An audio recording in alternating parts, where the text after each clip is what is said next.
प्राचीन न्याय का आधार इस विषय को लेकर प्रवर्तित मूक्स पाठ्यक्रम में हम आप सभी का हार्दिक अभिनंदन करते हैं। अभी अनुमान परीक्षा नामक प्रकरण चल रहा है। इस अनुमान परीक्षा में पूर्व में हम कुछ विषयों की तरफ आपका ध्यान आकर्षित किए थे। प्रत्यक्ष का क्या लक्षण है, प्रत्यक्ष के भेद, षड्विध लौकिक सन्निकर्ष, अलौकिक सन्निकर्ष और प्रत्यक्ष परीक्षा, इन सब पर पूर्व में हम चर्चा प्रस्तुत कर चुके हैं। इस पाठ्यांश में जिन बिंदुओं पर चर्चा होगी वह है अनुमान का लक्षण, अनुमान का भेद, अनुमान के कौन अंग हैं और अनुमान की परीक्षा।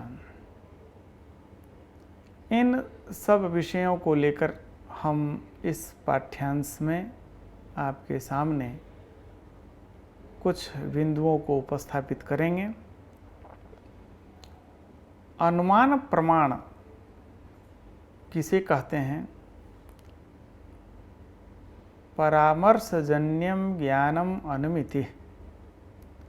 परामर्श से जन्य जो ज्ञान है उस ज्ञान को हम अनुमिति कहते हैं, और अनुमिति का जो कारण होता है वही होता है अनुमान। अनुमिति कारणम अनुमानम। अनुमिति एक प्रकार का ज्ञान है, प्रमा है। चार प्रमा होते हैं: प्रत्यक्ष, अनुमिति, उपमिति और शाब्द। प्रत्यक्ष प्रमा का कारण प्रत्यक्ष ही है, अनुमिति का कारण अनुमान, उपमिति का कारण उपमान और शाब्द बोध नामक जो चतुर्थ प्रमा है उसका कारण शब्द होता है। परामर्श किसे कहते हैं? इस पर कहा गया है व्याप्ति विशिष्ट पक्षधर्मता ज्ञानम परामर्श।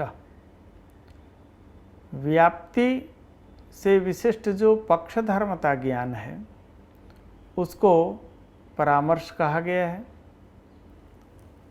यह व्याप्ति दो प्रकार की होती है। एक अन्वय व्याप्ति है और दूसरी व्यतिरेक व्याप्ति है। अन्वय व्याप्ति का जो स्वरूप है वह है यत्र यत्र धूमः तत्र तत्र वह्नि।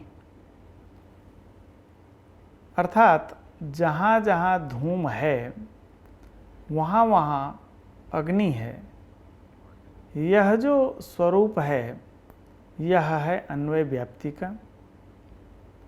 और यत्र वह्न्य भावः तत्र धूमा भावः, अर्थात जहाँ वह्नि नहीं है वहाँ धूम भी नहीं है, यह व्यतिरेक व्याप्ति है। कहने का आशय यह है कि जहाँ जहाँ व्याप्य रहता है वहाँ वहाँ व्यापक रहे, ऐसे व्याप्ति को हम अन्वय व्याप्ति कहते हैं। यहाँ धूम व्याप्य है और वह्नि व्यापक है। ऐसा क्यों माना जाए? जहाँ जहाँ वह्नि है वहाँ वहाँ धूम है, ऐसा यदि कोई कहना चाहे तो यह कथनचित पर्वत, चत्वर, महानस और गोष्ठ में संभव है। लेकिन वह्नि का अधिकरण अयः पिंड भी है। तप्त अयः पिंड, तप्तायः पिंड जिसको अयोगोलक कहते हैं, वह भी वह्नि का अधिकरण है। उस अधिकरण में धूम नहीं रहता, इसलिए ये नहीं कह सकते हैं कि जहाँ जहाँ वह्नि है वहाँ वहाँ धूम है। किंतु जहाँ जहाँ धूम है वहाँ वहाँ वहनी निश्चित है। यही अन्वय व्याप्ति का स्वरूप है। और जहाँ वहनी का अभाव है वहाँ धूम का भी अभाव है, यह कहना व्यतिरेक व्याप्ति है। क्योंकि धूम का कारण वहनी है, अग्नि है, और वह जहाँ नहीं रहेगा वहाँ धूम भी संभव नहीं है। एतावता यत्र यत्र अग्न्यभावः तत्र तत्र धूमाभावः, यह व्यतिरेक व्याप्ति का स्वरूप हुआ। व्याप्ति ज्ञान के 6 अंग हैं: अन्वय, व्यतिरेक, व्यभिचाराग्रह, भूयो दर्शन, तर्क और सामान्य लक्षण। ये व्याप्ति ज्ञान के 6 अंग हैं। उसके लिए अन्वय भी आवश्यक है, व्यतिरेक, व्यभिचार का ग्रहण नहीं होना चाहिए, व्यभिचारक ग्रह नहीं होना चाहिए, और सबसे प्रधान भूयो दर्शन। अनेक बार धूम और वहनी को साथ साथ देखना, साहचर्य दर्शन हो, तब जाकर के व्याप्ति ज्ञान प्रतिफलित होता है, व्याप्ति ज्ञान पुष्ट होता है। अनुमान 3 प्रकार का होता है, अथ तत्पूर्वकम त्रिविधम अनुमानम, पूर्ववत, शेषवत, सामान्यतो दृष्टंच। तत्पूर्वकम, यहाँ पर तत्पदार्थ सर्वनाम है, और सर्वनाम का एक स्वभाव होता है, वह बुद्धिस्थ परामर्शक होता है। एतावता इसके पूर्व में प्रत्यक्ष की परीक्षा हुई है, इसलिए तत्पदार्थ यहाँ प्रत्यक्ष का बोधक होगा। तत्पूर्वकम अर्थात प्रत्यक्ष पूर्वकम अनुमानम भवति, प्रत्यक्ष पूर्वक ही अनुमान होता है, और यह अनुमान 3 प्रकार का होता है: पूर्ववत, शेषवत और सामान्यतो दृष्ट। तर्क संग्रह आदि ग्रंथों में अनुमान का प्रथमतः 2 विभाग किया गया। एक है स्वार्थानुमान, दूसरा परार्थानुमान। न्याया प्रयोज्यानुमानम स्वार्थानुमानम और न्याय प्रयोज्यानुमानम परार्थानुमानम। अर्थात जहाँ पर प्रतिज्ञा आदि 5 अवयव का प्रयोग नहीं हुआ हो,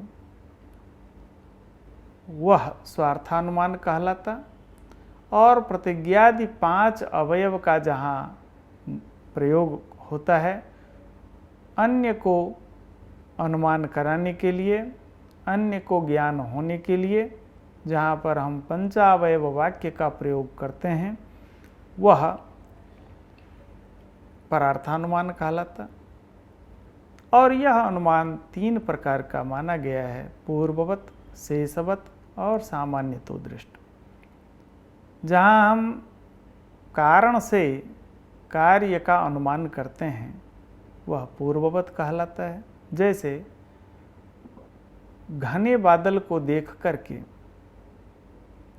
वर्षा का अनुमान होना, कारण, बारिश का कारण घना बादल है, तो घने बादल को देख करके हम भावी वर्षा का अनुमान करते हैं, यह पूर्ववत है।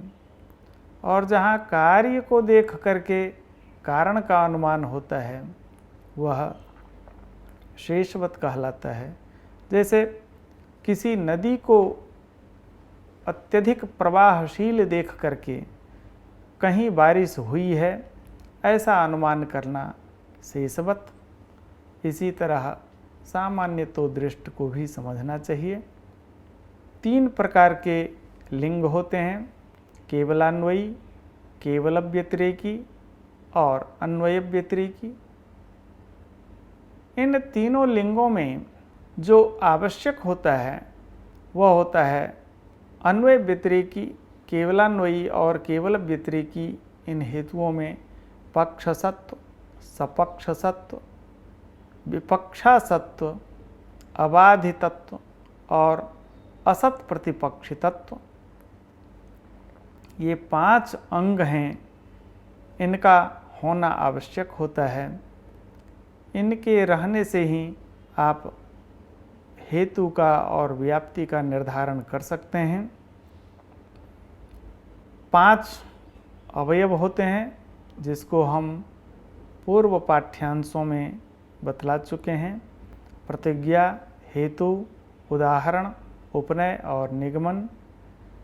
पांचों के उदाहरण भी बतलाए गए हैं। पर्वतो वह्निमान प्रतिज्ञा, धूमात हेतु है, यत्र यत्र धूमः तत्र तत्र वह्निः यह उदाहरण है, सोयम यह उपनय है और पर्वतो वह्निमान इत्याकारक निगमन है। अनुमान परीक्षा में 7 सूत्र बतलाए गए हैं।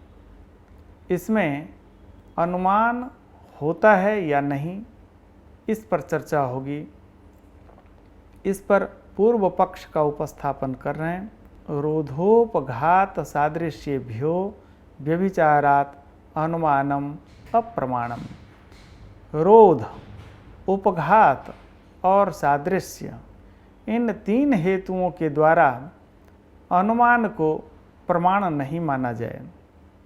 कहीं हम यह देखते हैं नदी को रोक दिया जाए, वहाँ भी पानी इकट्ठा होता है।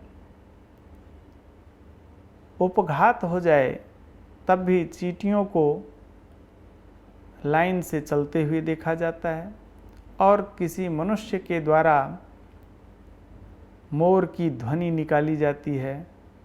ऐसे सादृश्य से भी व्यभिचार होने के कारण अनुमान को प्रमाण की कोटि में नहीं रखा जाए, ऐसा पूर्व पक्ष हुआ। इस पर समाधान देते हुए कहते हैं नहीं, एक देश 17 सादृश्येभ्यो अर्थांतर्भावात्। इसका समाधान यह है, यह रोध, उपघात और सादृश्य, इससे अर्थांतर की उपस्थिति होती है। जो जानकार व्यक्ति है वह यह जान लेता है कि यह मनुष्य द्वारा उच्चरित है, यह मनुष्यकृत है, साक्षात मोर की आवाज़ नहीं है। ऐसे सादृश्य वहाँ मेल नहीं खाता है, इसलिए अनुमान को प्रमाण माना जाए। ऐसे तमाम दृष्टांत के द्वारा, उदाहरणों के द्वारा अनुमान को सिद्ध किया गया है। यह स्वतंत्र प्रमाण है। न्याय दर्शन, इनके भाष्य, वार्तिक और टीका आदि ग्रंथों में इसे विशेषतः और भी अध्ययन किया जा सकता है। इस चर्चा सत्र में शामिल होने के लिए हम आपका हार्दिक अभिनंदन करते हुए धन्यवाद करते हैं। धन्यवाद।